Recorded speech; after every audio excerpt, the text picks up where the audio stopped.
Iya benar. Baik, sebelumnya perkenalkan, saya Tijandira yang bertugas di klinik ini. Rencananya saya akan menjelaskan tentang beberapa konseling tentang mengenai kehamilan ibu tiri. Benar.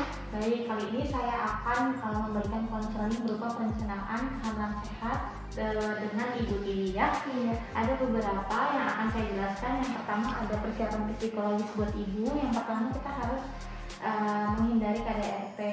Kemudian yang kedua, tidak ada tuntutan tentang jenis kelamin baik itu perempuan atau laki-laki ya. Yang ketiga, tidak ada tekanan dari keluarga untuk segera hamil. Kemudian yang selanjutnya, menghindari hal-hal yang menyebabkan ibu stres. Jadi kalau untuk kehamilan saat itu sendiri, ibu harus dalam keadaan rileks, tidak boleh stres. Kemudian ibu sendiri juga harus menghindari hal-hal yang menyebabkan stres. Kemudian ibu sangat yakin dan mantap untuk benar-benar ingin hamil bersama suaminya.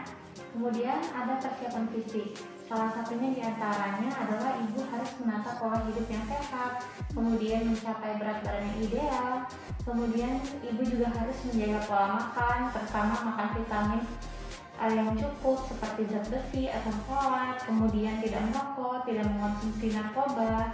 Kemudian ibu juga makannya juga harus yang sehat, mengandung yang tinggi karbohidrat, protein ya. Kemudian ibu tentunya bebas dari penyakit dan virus yang menular yang dapat mengganggu tentunya proses kehamilan ibu dan perkembangan janinnya ya.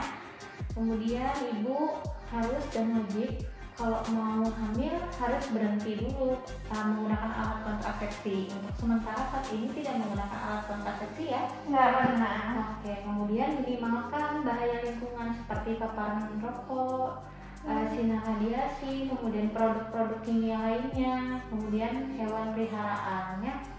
Selanjutnya ada yang namanya kesiapan finansial. Nah, kesiapan finansial ini artinya persiapan selama kehamilan untuk biaya-biaya yang akan dikeluarkan seperti untuk melakukan pemeriksaan hamil, kemudian membeli kebutuhan ibu hamil seperti makanannya, ya, kemudian susu, suplemen ibu hamil, vitaminnya gitu ya. Kemudian selanjutnya persiapan tabungan selama untuk melahirkan, kemudian persiapan untuk membeli peralatan bayi. Selanjutnya tidak lain adalah persiapan pengetahuan.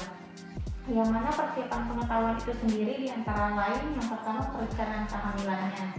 Dimulai dari perencanaan kehamilan dulu, kemudian selanjutnya perawatan ibu hamil, gimana cara merawat ibu hamil, kemudian perencanaan persalinan, kemudian pengetahuan pasca bersalin, kemudian perawatan BBL.